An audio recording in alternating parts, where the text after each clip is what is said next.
আসসালামু আলাইকুম। বিটিভি চট্টগ্রামের সংবাদে সবাইকে স্বাগত জানাচ্ছি। আমি মোহাম্মদ আমজাদ খান। প্রথমেই সংবাদ শিরোনাম। ফ্যামিলি কার্ড বিতরণ কর্মসূচি শুরু। জনগণের কাছে দেয়া প্রতিশ্রুতি পূরণ থেকে বিন্দুমাত্র পিছপা হবে না সরকার, বললেন প্রধানমন্ত্রী তারেক রহমান।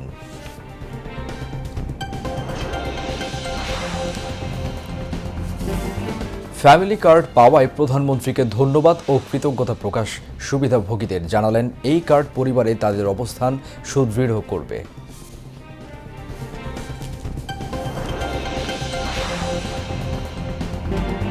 ফ্যামিলি কার্ড শুধু নারীর ক্ষমতায়ন নয়, এটি বাংলাদেশের অর্থনীতিতে বিরাট পরিবর্তন আনবে, মন্তব্য অর্থমন্ত্রী আমির খসরু মাহমুদ চৌধুরীর।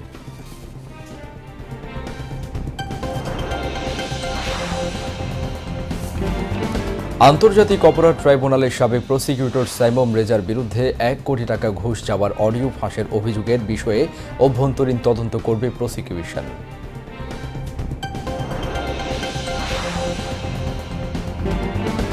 ইরানে মার্কিন ইসরায়েল হামলা অব্যাহত। পূর্ব তেহরানের আবাসিক এলাকায় ইসরায়েলের ভয়াবহ হামলায় অন্তত ৪০ জনের প্রাণহানি।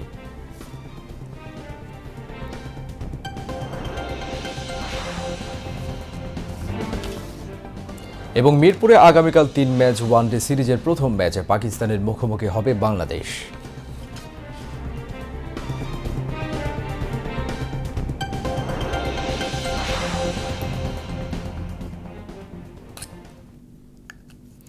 প্রিয় দর্শক, এতক্ষণ সংবাদ শিরোনাম শুনছিলেন, এবার বিস্তারিত।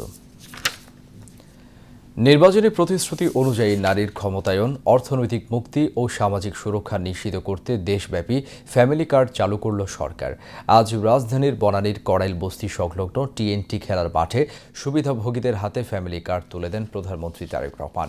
পরে ল্যাপটপে বাটন প্রেস করার সঙ্গে সঙ্গে সারা দেশের ১৪টি স্থানে পাইলটিং ফেজের ৩৭,৫৬৭ জনের হাতে পৌঁছে যায় মার্চ মাসের অর্থ সহায়তা।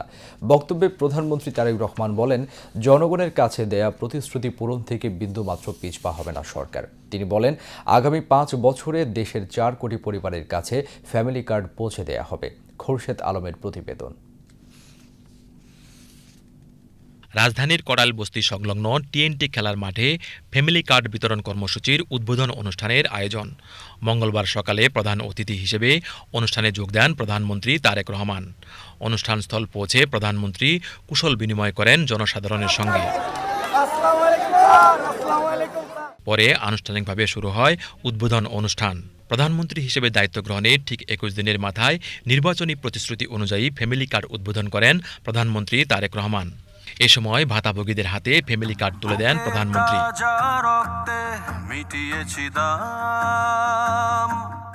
আমার লাল সবুজের জন্ম পরিচয়। এরপর ল্যাপটপের সুইচ টিপার সাথে সাথেই দেশের ১৪টি স্থানে ৩৭,৫৬৭ জন ভাতাভোগীর কাছে চলে যায় মার্চ মাসের অর্থ সহায়তা। সারা বিশ্বের বিস্ময়ের সেই নাম। অনুষ্ঠানে দেয়া বক্তব্যে প্রধানমন্ত্রী তারেক রহমান বলেন, নারীদের অর্থনৈতিকভাবে স্বাবলম্বী করতে না পারলে দেশ সামনের দিকে এগিয়ে নেওয়া সম্ভব নয়। আজকে এই অনুষ্ঠানটি আমাদের জন্য অত্যন্ত একটি গুরুত্বপূর্ণ অনুষ্ঠান, একটি স্মরণীয় দিন এবং একটি ঐতিহাসিক অনুষ্ঠান। এটি বহু বছর যাবৎ বাংলাদেশ জাতীয়তাবাদী দল পরিকল্পনা গ্রহণ করেছে। বাংলাদেশের জনসংখ্যার অর্ধেক জনসংখ্যা হচ্ছে নারী। আমরা দৃঢ়ভাবে বিশ্বাস করি, এই অর্ধেক জনসংখ্যাকে যদি আমরা পেছনে রাখি, এই অর্ধেক জনসংখ্যাকে যদি আমরা এম্পাওয়ার না করি, তাদেরকে যদি ক্ষমতায়ন না করি, শিক্ষা এবং অর্থনৈতিকভাবে তাদেরকে যদি ক্ষমতায়ন আমরা না করতে পারি, তাহলে অবশ্যই দেশকে কোনোভাবেই সামনে এগিয়ে নিয়ে যাওয়া সম্ভব না। প্রধানমন্ত্রী বলেন, আগামী ৫ বছরে ৪ কোটি পরিবারের হাতে ফ্যামিলি কার্ড পৌঁছে দেওয়া হবে। বর্তমান সরকার গঠনের আগেই পরিকল্পনা গ্রহণ করেছে কিভাবে নারীদেরকে আমরা ক্ষমতায়ন করব, অর্থনৈতিকভাবে সচ্ছল করে গড়ে তুলব, এবং তারই অংশ হিসাবে আজকে এই ফ্যামিলি কার্ড আমরা সমগ্র বাংলাদেশে পর্যায়ক্রমিকভাবে ইন্ট্রোডিউস শুরু করলাম। আজকে আমি দৃঢ়ভাবে বিশ্বাস করি, আমার সরকার পর্যায়ক্রমিকভাবে বাংলাদেশে যে 4 কোটি পরিবার রয়েছে, সেই 4 কোটি পরিবারের যারা নারী প্রধান, তাদের কাছে আগামী 5 বছরের মধ্যে ইনশাল্লাহ পর্যায়ক্রমিকভাবে সকলের কাছে আমরা এই ফ্যামিলি কার্ড নিয়ে যেতে সক্ষম হব ইনশাল্লাহ। তারেক রহমান বলেন, জনগণের কাছে দেয়া প্রতিশ্রুতি পূরণে বিন্দুমাত্র পিছপা হবে না সরকার। এই দেশটি আমাদের প্রথম এবং শেষ ঠিকানা। এই দেশের মানুষের প্রত্যাশা বর্তমান নির্বাচিত সরকারের কাছে অনেক, সেটি আমরা বুঝতে পারি।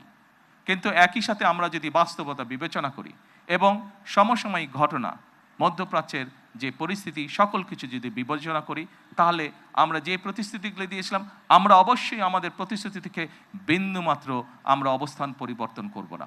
সমসাময়িক বৈশ্বিক পরিস্থিতির কারণে ক্ষেত্র বিশেষে হয়তো আমাদের কিছু কিছু ক্ষেত্রে সময় বেশি লাগতে পারে প্রতিশ্রুতিগুলো বাস্তবায়নের জন্য। সেজন্যই আজকে আমি সকলকে অনুরোধ করব যে আসুন আমরা ধৈর্যের সাথে সমগ্র পরিস্থিতি মোকাবেলা করি, আমরা ধৈর্যের সাথে সুন্দরভাবে আমাদের এই দেশটিকে গড়ে তুলি। সুবিধাভোগী নারীরা কার্ড পেয়ে প্রধানমন্ত্রীর প্রতি কৃতজ্ঞতা জানিয়ে বলেন, এই কার্ড পরিবারের মধ্যে তাদের অবস্থান সুদৃঢ় করবে। আমি এই কার্ডটা পেয়ে অনেক খুশি। আমাদের এই কার্ডটা দেওয়ার জন্য মাননীয় প্রধানমন্ত্রীকে অনেক ধন্যবাদ। আমরা এই কার্ডটা পেয়ে যেমন ধরেন আমার বাচ্চার খাতা কিনতে পারবো, কি কলম কিনে দিতে পারবো, কি 1 মাসের চাল ডাল এগুলো আমি কিনে অনেক সহযোগিতা করবো। তার কারণে আমার এই কার্ডটা পাওয়াতে আমার অনেক ধন্যবাদ। মা ও বোনদের জন্য এই ফ্যামিলি কার্ড করার জন্য আপনাকে অসংখ্য ধন্যবাদ।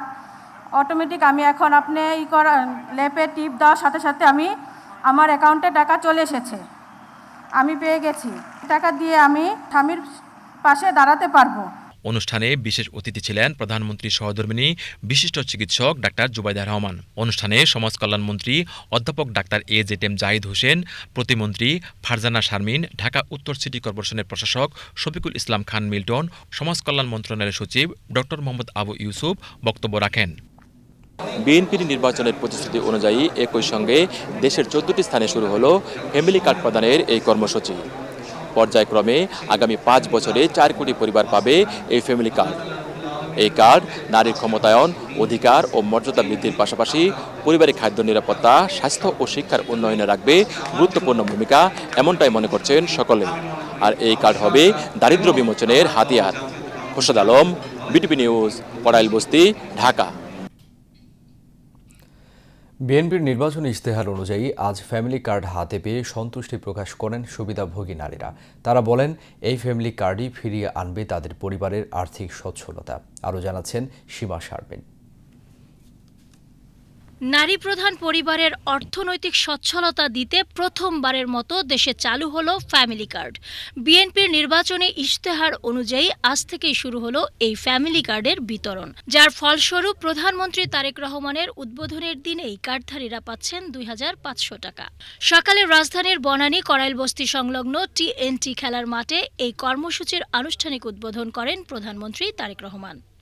সরকারি তথ্য অনুযায়ী স্বচ্ছ যাচাই বাছাই প্রক্রিয়ার মাধ্যমে প্রথম পর্যায়ে এই ফ্যামিলি কার্ড পাচ্ছেন 37,567 জন সুবিধাভোগী নারী। অনেকে তো অনেক রকমের সমস্যায় থাকে, বিশেষ করে মেয়েদের হাতে হাতে টাকাটা দিছে, এটাই হচ্ছে সবচেয়ে মূল্যবান বিষয়, যে উনি মেয়েদের হাতে তার টাকাটা তুলে দিছে। কারণ ছেলেরা ছেলের মতন চলতে চায়, মেয়েরা তো অনেক সময় স্বামীদের কাছে চাইলেও পায় না। বিষয়টা এর জন্য আর কি আমরা মেয়েরা খুশি, ওনাকে নিয়ে আমরা অনেক গর্বিত। অনেক ভালো লাগছে, আনন্দ লাগছে, খুবই ভালো। আমাদের গরিবের পাশে তারেক জিয়া ভাই দাঁড়াইছে, এটাই সদিচ্ছা। আমাদের কাছে চাইরানো চাই নাই, আমাদেরকে আরো ডাইকে ডাইকে ফ্যামিলি কার্ডের নাম নিচ্ছে। চলতি বছরের জুন পর্যন্ত যার বরাদ্দ রাখা হয়েছে 38 কোটি 7 লাখ টাকা। স্বচ্ছতা নিশ্চিত করার লক্ষ্যে কোনো ধরনের দলীয় প্রভাব ছাড়াই এই অর্থ উপকারভোগীদের হাতে পৌঁছে দেয়া হচ্ছে।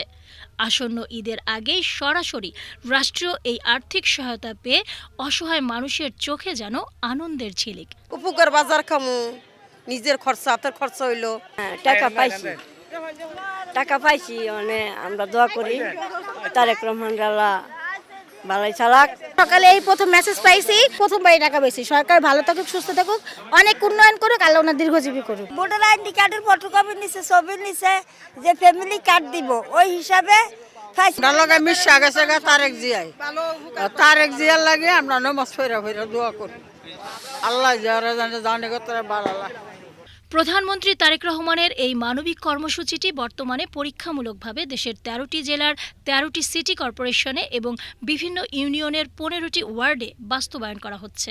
প্রকৃত হকদাররা যাতে কোনো হয়রানি ছাড়াই সরকারি এই সুবিধা পান তা ডিজিটাল প্রযুক্তির মাধ্যমে নিশ্চিত করা হয়েছে। সীমা শারমিন, বিটিভি নিউজ।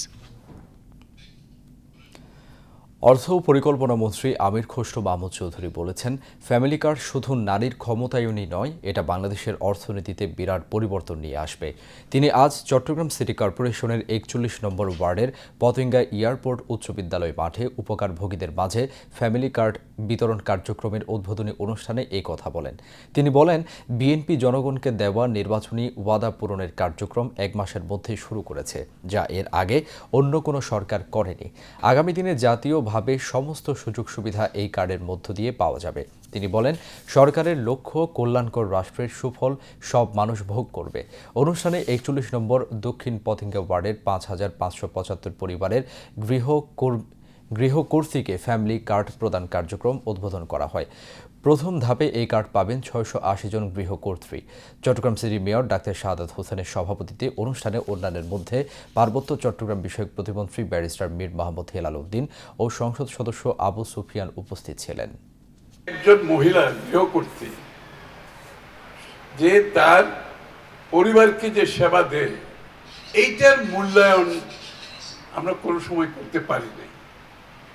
আজকে ফ্যামিলি কার্ডের মাধ্যমে জনাব তারেক রহমান সাহেব যে পিছিয়ে পড়া মানুষগুলো আছে বাংলাদেশের, তাদেরকে মূল্যায়নের জন্য প্রথমে বেছে নিয়েছেন যে আমাদের পরিবারের যিনি নারী প্রধান, তাকে যদি ক্ষমতায়ন করা না যায়, তার যদি সক্ষমতা বাড়ানো না যায়, তার যদি আত্মবিশ্বাস বাড়ানো না যায়, তার যদি সামাজিক সম্মান বাড়ানো না যায়, তাহলে আগামীর বাংলাদেশ করতে পারবো না। আন্তর্জাতিক অপরাধ ট্রাইব্যুনালের সাবেক প্রসিকিউটর সাইমন রেজার বিরুদ্ধে ১ কোটি টাকা ঘুষ চেয়ে অডিও ফাঁসের অভিযোগের বিষয়ে অভ্যন্তরীণ তদন্ত করবে প্রসিকিউশন। একই সাথে এই ঘটনায় ব্যথিত ও সংক্ষুব্ধতা প্রকাশ করেছেন চিফ প্রসিকিউটর আমিরুল ইসলাম। আজ প্রসিকিউশন প্যানেলের বৈঠক শেষে এসব কথা জানান চিফ প্রসিকিউটর। তিনি জানান, গণমাধ্যমে প্রচারের পরেই বিষয়টি তার নজরে আসে। এসব ঘটনায় বিচার বিভাগ প্রশ্নবিদ্ধ হয়ে উল্লেখ করে চিফ প্রসিকিউটর বলেন, গণ অভ্যুত্থান পরবর্তী ট্রাইব্যুনালের বিচার কাজ নিয়ে পুনঃতদন্ত করা হবে। জুলাই গণ অভ্যুত্থানের সময় চট্টগ্রামে নিহত কলেজ ছাত্র ওয়াসিম আকরাম হত্যা মামলা থেকে এক আসামিকে খালাস করিয়ে দেওয়ার আশ্বাসে ১ কোটি টাকা ঘুষ চাওয়ার অডিও ফাঁস হয় আন্তর্জাতিক অপরাধ ট্রাইব্যুনালের প্রসিকিউটর মোহাম্মদ সাইমন রেজা তালুকদারের। তবে এর আগেই ট্রাইব্যুনাল থেকে পদত্যাগ করেন তিনি। সোমবার তার পদত্যাগপত্র গ্রহণ করে প্রজ্ঞাপন জারি করে আইন মন্ত্রণালয়।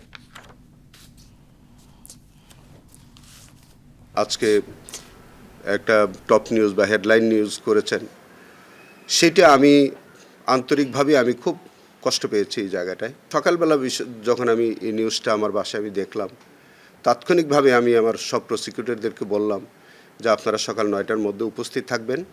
এই বিষয়টা কি, কেন হলো, এই বিষয়গুলো আমাদেরকে বিস্তারিত আমি জানার চেষ্টা করেছি। যে মামলার বিষয়বস্তুটা নিয়ে এই নিউজটা এসছে, পার্টিকুলারলি সেই মামলাটা আমি আজকে তাৎক্ষণিকভাবে যার কাছে ছিল আমি সেটা কল ফর করেছিলাম, করে আমি এই কেসটা প্রাথমিকভাবে এটার সম্পর্কে আমি খোঁজখবর নিয়েছি। এবার উত্তাল মার্চের খবর।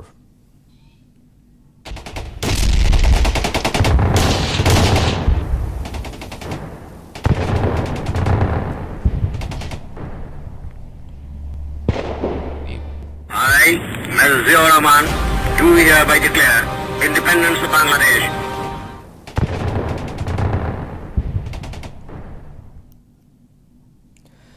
১৯৭১ সালের মার্চ মাস যতই এগোচ্ছিল ততই বিক্ষোভে উত্তাল হয়ে উঠছিল পূর্ব বাংলা। ক্ষমতা হস্তান্তর নিয়ে পাকিস্তানি শাসক গোষ্ঠীর তালবাহানায় সাধারণ মানুষ বিক্ষুব্ধ হয়ে ওঠে। মার্চ মাসের আজকের দিনে পূর্ব বাংলার অফিস আদালতে ওড়ানো হয় স্বাধীন বাংলাদেশের মানচিত্র খচিত নতুন পতাকা। রিপোর্ট খালিদ আহসানের। 1971 সালের 10 মার্চ পূর্ব বাংলার সব সরকারি বেসরকারি ভবন, ব্যবসা ও শিক্ষা প্রতিষ্ঠানে স্বাধীন বাংলাদেশের মানচিত্র খচিত পতাকা ওড়ানো হয়। এমনকি প্রধান বিচারপতির বাসভবন এবং রাজারবাগ পুলিশ লাইন্সেও এদিন স্বাধীন বাংলাদেশের পতাকা উড়ে। দেশের সকল সরকারি ও আধা সরকারি অফিসের কর্মচারীরা 10ম দিনের মতো কাজে যোগদান থেকে বিরত থাকেন। 71-এর আজকের দিনে লেখক শিল্পী মুক্তি সংগ্রাম পরিষদের ব্যানারে ঢাকায় বিক্ষোভ মিছিল বের করা হয়। মার্চ মাসের প্রথম দিক দিয়ে পাকিস্তান সংসদ কিভাবে হবে, ক্ষমতা হস্তান্তর কিভাবে হবে, এই ব্যাপারে যখন পাকিস্তানি নেতাদের সাথে এবং পাকিস্তানের আর্মির সাথে সমঝোতা হয় নাই, তখনই আসল সমস্যাটা শুরু হলো।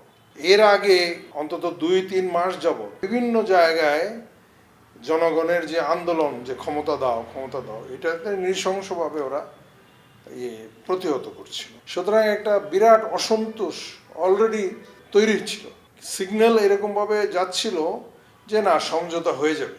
তো এই যে একটা দোদুল্যমান পরিস্থিতি, অনিশ্চিত পরিস্থিতি, এই অনিশ্চিত পরিস্থিতিতে উত্তেজনা শুধু বাড়ছিল। যুক্তরাষ্ট্রের নিউ ইয়র্কে প্রবাসী বাঙালি ছাত্ররা এদিন জাতিসংঘ সদর দপ্তরের সামনে বিক্ষোভ করেন। আন্দোলন চলাকালে নিরস্ত্র বাঙালিদের হত্যা বন্ধে জাতিসংঘের হস্তক্ষেপ দাবি করে মহাসচিব উত্থানের কাছে স্মারকলিপি দেন প্রবাসী শিক্ষার্থীরা। আমি তখন পাকিস্তান বিমান বাহিনীর প্রশিক্ষণ কেন্দ্র রিসালপুর একাডেমিতে ছিলাম। কর্তৃপক্ষ আমাদেরকে জানালেন ঢাকার কি অবস্থা, এবং আমরা এর আগে বিবিসি রেডিও থেকেও শুনতে পাচ্ছিলাম। ওনারা যেটা বললেন তাদের প্রেক্ষাপটে যে আপনারা যারা আছেন তাদের প্রশিক্ষণ চালিয়ে যাওয়া বা কার্যক্রম চালিয়ে যাওয়ার মতো পরিস্থিতি রিসালপুর এয়ারফোর্স একাডেমিতে নেই। আমরা দাবি করছিলাম বসে থাকার চেয়ে আমাদেরকে ছুটি দেন, আমরা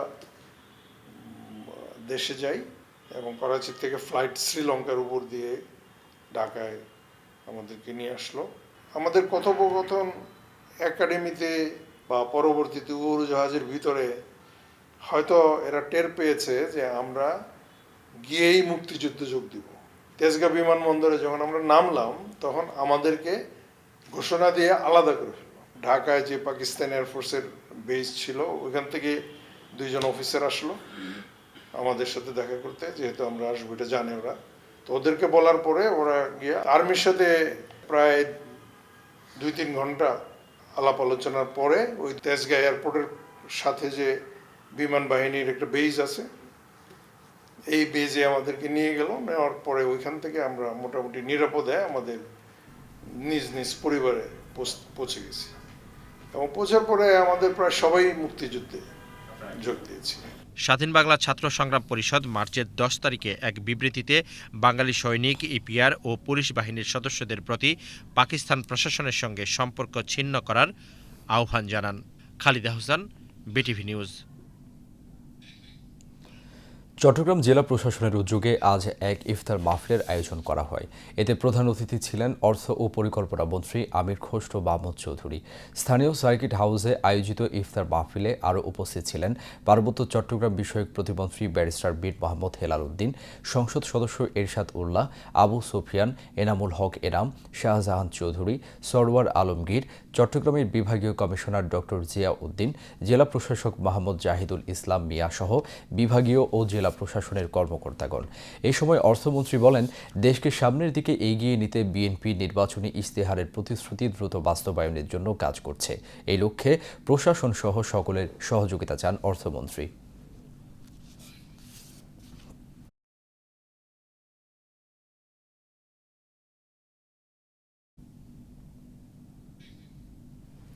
এবার আন্তর্জাতিক সংবাদ।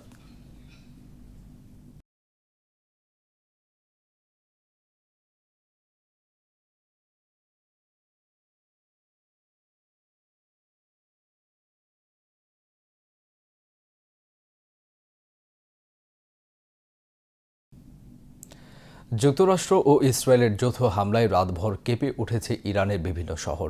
রাজধানী তেহরান সহ কয়েকটি এলাকায় একের পর এক বিস্ফোরণের খবর পাওয়া গেছে। পূর্ব তেহরানের একটি আবাসিক এলাকায় হামলায় অন্তত 40 জন নিহত হয়েছেন বলে জানিয়েছে কর্তৃপক্ষ। এছাড়া ফের ইরানের স্কুলে হামলা চালিয়েছে যুক্তরাষ্ট্র। একদিকে হামলা অব্যাহত রাখছে যুক্তরাষ্ট্র ও ইসরায়েল, অন্যদিকে পাল্টা কঠোর অবস্থান নিয়েছে ইরান। যুদ্ধ দ্রুত শেষ হতে পারে বলে দাবি করেছেন মার্কিন প্রেসিডেন্ট। তবে ইরান বলছে যুদ্ধের সমাপ্তি নির্ধারণ করবে তাদের সশস্ত্র বাহিনী। জাকিয়া জামান আনিকার ডেস্ক রিপোর্ট। তেহরানে সোমবার দিবাগত রাত একের পর এক বিস্ফোরণে কেঁপে উঠছে পুরো শহর। এই পরিস্থিতিকে এখন পর্যন্ত অন্যতম ভয়াবহ রাত হিসেবে বর্ণনা করা হয়েছে। কয়েক ঘন্টার মধ্যে এত বিস্ফোরণ হয়েছে যে সেগুলোর সংখ্যা গণনা করাও কঠিন হয়ে পড়েছে। বিশাল বিস্ফোরণের অভিঘাতে কেঁপে উঠেছে আল জাজিরার অফিসও। শুধু রাজধানী তেহরান নয়, উত্তরের কারাজ এলাকাতেও বড় ধরনের বিস্ফোরণের খবর পাওয়া গেছে। পূর্ব তেহরানের একটি আবাসিক এলাকাতেও চালানো হয়েছে ভয়াবহ হামলায় অন্তত ৪০ জন ইরানি নিহত হয়েছেন। এদিকে চলমান যুদ্ধ দ্রুত শেষ হতে পারে বলে দাবি করেছেন মার্কিন প্রেসিডেন্ট ডোনাল্ড ট্রাম্প। ফ্লোরিডার ডোরালে সাংবাদিকদের সঙ্গে আলাপকালে তিনি বলেন, ইরানের বিরুদ্ধে যুক্তরাষ্ট্র ও ইসরায়েলের অভিযান পরিকল্পনার চেয়েও দ্রুত গতিতে লক্ষ্যের দিকে এগোচ্ছে এবং এই যুদ্ধ খুব শীঘ্রই শেষ হতে পারে। এর আগে রুশ প্রেসিডেন্ট ভ্লাদিমির পুতিনের সঙ্গে টেলিফোনে কথা বলেন ট্রাম্প। যুক্তরাষ্ট্র ও ইসরায়েলের সঙ্গে ইরানের সংঘাত শুরুর পর এটি এই দুই নেতার প্রথম সরাসরি আলোচনা। ক্রেমলিনের পররাষ্ট্রনীতি বিষয়ক উপদেষ্টা ইউরি উশাকভ জানিয়েছেন, ফোনালাপে মধ্যপ্রাচ্যের এই সংঘাত দ্রুত শেষ করতে নিজের কিছু প্রস্তাবও তুলে ধরেছেন পুতিন। তবে ইরানের অবস্থান কঠোর।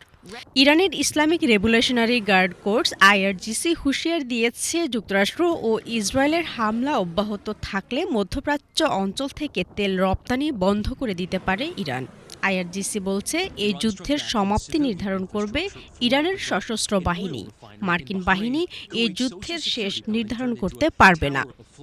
এদিকে ইরানের সর্বোচ্চ নেতার পররাষ্ট্রনীতি বিষয়ক উপদেষ্টা কামাল খারাজি মার্কিন প্রেসিডেন্ট ডোনাল্ড ট্রাম্পের সমালোচনা করে বলেছেন, তিনি অন্যদের প্রতারিত করেছেন এবং নিজের প্রতিশ্রুতি রক্ষা করেননি।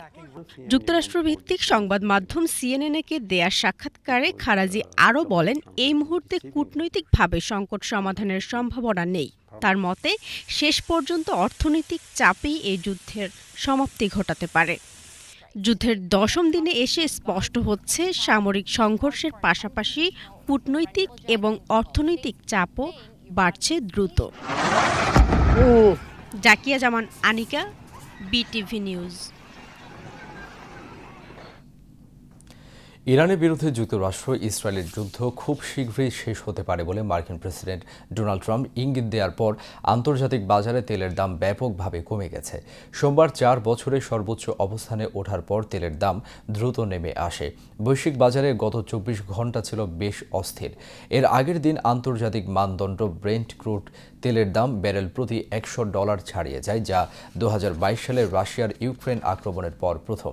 এতে এশিয়া ও ইউরোপের প্রধান শেয়ার বাজারগুলোতে বড় ধরনের বিক্রি শুরু হয়।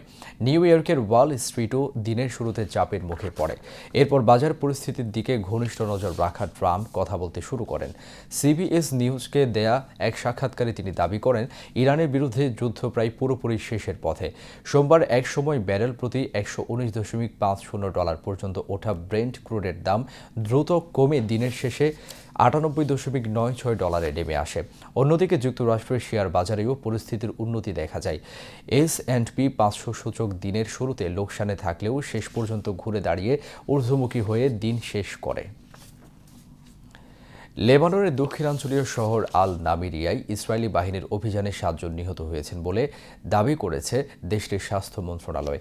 একই সময়ে আল জাজিরা আরবির প্রতিনিধিরা জানিয়েছেন, দক্ষিণ লেবাননের বিনেত জবৈল জেলার হাদ্দাতা শহরেও ইসরায়েল একটি বিমান হামলা চালিয়েছে। এই নিয়ে 2 মার্চ থেকে লেবাননে চালিয়ে যাওয়া ইসরায়েলের হামলায় প্রায় 500 জন নিহত হয়েছে। এছাড়া আহত হয়েছে 1313 জন। অপরদিকে যুক্তরাষ্ট্র ভিত্তিক মানবাধিকার সংস্থা হিউম্যান রাইটস ওয়াচ HRW বলেছে, ইসরায়েল দক্ষিণ লেবাননের আবাসিক এলাকায় হামলায় সাদা ফসফরাস ব্যবহার করেছে, যা আন্তর্জাতিক মানবিক আইনের লঙ্ঘন। সোমবার সংস্থাটি প্রকাশিত এক নতুন প্রতিবেদনে এমনটা বলা হয়েছে। HRW বলেছে, তারা 7টি ছবির সত্যতা যাচাই করেছে। এতে দেখা গেছে 23 মার্চ দক্ষিণ লেবাননের ইয়োহ মোড়ে একটি আবাসিক এলাকায় সাদা ফসফরাস ছোড়া হয়েছে। এতে অন্তত 2টি বাড়িতে আগুন ছড়িয়ে পড়তে দেখা গেছে। এদিকে ইসরায়েলের সঙ্গে সম্পূর্ণ যুদ্ধবিরতির আহ্বান জানিয়েছেন লেবাননের প্রেসিডেন্ট জোসেফ আউন। সংবাদ মাধ্যম আল জাজিরা জানিয়েছে, লেবাননকে স্থিতিশীল করতে একটি নতুন পরিকল্পনা বাস্তবায়নে আন্তর্জাতিক সমর্থনও চেয়েছেন জোসেফ। তুরস্কের দক্ষিণাঞ্চলীয় আন্টালিয়া প্রদেশের উপকূলে কোস্ট গার্ডের একটি জাহাজের সঙ্গে একটি অভিবাসী বহনকারী নৌকার সংঘর্ষে অন্তত 14 জনের মৃত্যু হয়েছে। সোমবার ফিনিকে ডিস্ট্রিক্ট সংলগ্ন সমুদ্র সীমায় এই মর্মান্তিক দুর্ঘটনা ঘটে। তুর্কি কোস্ট গার্ডের এক বিবৃতিতে এই তথ্য নিশ্চিত করা হয়েছে। বিবৃতিতে বলা হয়, সোমবার ভোরে আন্টালিয়া উপকূলে সন্দেহভাজন একটি দ্রুতগামী নৌকা শনাক্ত করে দায়িত্বরত কোস্টগার্ড সদস্যরা নৌকাটিকে থামানোর জন্য বারবার সতর্কবার্তা দেওয়া হলেও চালক তা উপেক্ষা করে পালিয়ে যাওয়ার চেষ্টা করেন। এক পর্যায়ে উচ্চগতির নৌকাটি কোস্টগার্ডের জাহাজের সঙ্গে সজোরে ধাক্কা খায় এবং ক্ষতিগ্রস্ত হয়। কোস্টগার্ড আরও জানিয়েছে, দুর্ঘটনার পর দ্রুত উদ্ধার অভিযান চালিয়ে 6 জন অভিবাসী এবং একজন তুর্কি নাগরিককে জীবিত উদ্ধার করা হয়েছে। তবে ঘটনাস্থল থেকেই 14 জনের মরদেহ উদ্ধার করা হয়। এছাড়া নৌকায় থাকা আরও 15 জন অভিবাসী দুর্ঘটনার পর কোনো মতে নৌকা নিয়ে উপকূলে পৌঁছাতে সক্ষম হলেও পরবর্তীতে নিরাপত্তা বাহিনীর হাতে তারা ধরা পড়ে। বর্তমানে নিখোঁজ আর কেউ আছে কিনা তা নিশ্চিতে ওই এলাকায় তল্লাশি চালানো হচ্ছে। আবারও দেশের খবর। পবিত্র মাহে রমজান উপলক্ষে আজ আলোচনা সভা, দোয়া ও ইফতার মাহফিলের আয়োজন করেছে ইঞ্জিনিয়ার্স ইনস্টিটিউশন আইইবি চট্টগ্রাম কেন্দ্র। আইইবি মিলনায়তনে চট্টগ্রাম কেন্দ্রের চেয়ারম্যান প্রকৌশলী মানজারে খোরশেদ আলমের সভাপতিত্বে অনুষ্ঠানে প্রধান অতিথি হিসেবে উপস্থিত ছিলেন সংসদ সদস্য এরশাদ উল্লাহ। প্রকৌশলী খান মোহাম্মদ আমিনুর রহমানের সঞ্চালনায় প্রধান আলোচক ছিলেন চট্টগ্রাম বিশ্ববিদ্যালয়ের আরবি বিভাগের chairman professor doctor Mahmud Giasuddin Talukdar. অন্যান্যের মধ্যে আইইবির কেন্দ্রীয় ভাইস চেয়ারম্যান প্রকৌশলী রফিকুল ইসলাম, প্রকৌশলী নিয়াজ উদ্দিন ভূঁইয়া, প্রকৌশলী তানবীরুল হাসান তমাল সহ আইইবি চট্টগ্রাম কেন্দ্রের কর্মকর্তারা বক্তব্য রাখেন। ইফতার মাহফিলে দেশ জাতির শান্তি ও কল্যাণ কামনায় মোনাজাত করা হয়। শেয়ার বাজারের খবর।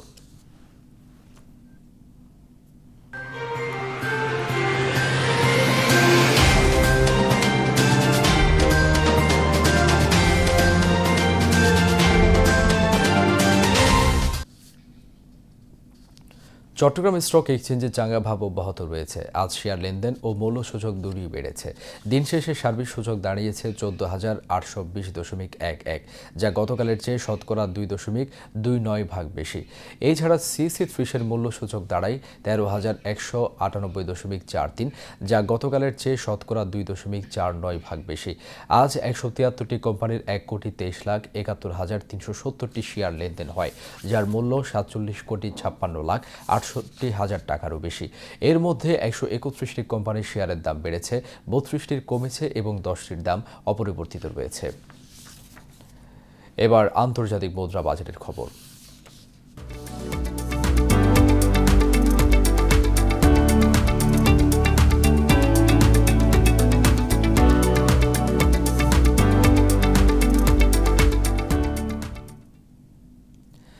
আজ বাংলাদেশি মুদ্রায় বিভিন্ন দেশের মুদ্রার বিনিময় হার। US ডলার 122.60 টাকা, সিঙ্গাপুর ডলার 96.20 টাকা, অস্ট্রেলিয়ান ডলার 86.78 টাকা, কানাডিয়ান ডলার 90.24 টাকা, হংকং ডলার 15.45 টাকা, ইউরো 142.66 টাকা, ব্রিটিশ পাউন্ড 164.82 টাকা, সৌদি রিয়াল 32.20 টাকা, কাতার রিয়াল 33.03 টাকা, UAE দিরহাম 32.91 টাকা, কুয়েতি দিনার 394.65 টাকা, মালয়েশিয়ান রিঙ্গিত 30.70 টাকা, থাই বাত 3.80 টাকা, ভারতীয় রুপি 1.33 টাকা, চীনা ইউয়ান 17.80 টাকা। এবার খেলার খবর।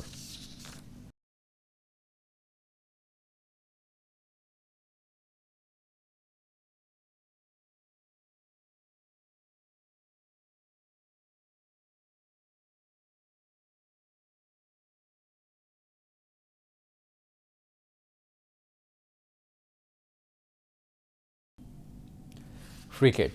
11 বছর পর বাংলাদেশের মাটিতে অনুষ্ঠিত হতে যাচ্ছে বাংলাদেশ ও পাকিস্তানের মধ্যকার দ্বিপক্ষীয় ক্রিকেট সিরিজ। আগামীকাল দুপুর 2:15 মিনিটে 3 ম্যাচ সিরিজের প্রথম ওয়ানডেতে মুখোমুখি হবে দুই দল। 2015 সালের এপ্রিলে ঢাকায় দুই দলের মাঝে অনুষ্ঠিত হয়েছিল সর্বশেষ ওয়ানডে সিরিজটি। বাংলাদেশের বিপক্ষে 3 ম্যাচের ওয়ানডে সিরিজ খেলতে 15 সদস্যের পাকিস্তান দল রোববার ঢাকায় পৌঁছায়। দলটির নেতৃত্ব দিচ্ছেন তারকা পেসার শাহিন শাহ আফ্রিদি। 3 ম্যাচ সিরিজের দ্বিতীয় ও তৃতীয় ওয়ানডে অনুষ্ঠিত হবে যথাক্রমে শুক্রবার ও রোববার। সিরিজের সবগুলো ম্যাচই হবে মিরপুরের শেরেবাংলা জাতীয় ক্রিকেট স্টেডিয়ামে। এবার আবহাওয়ার খবর।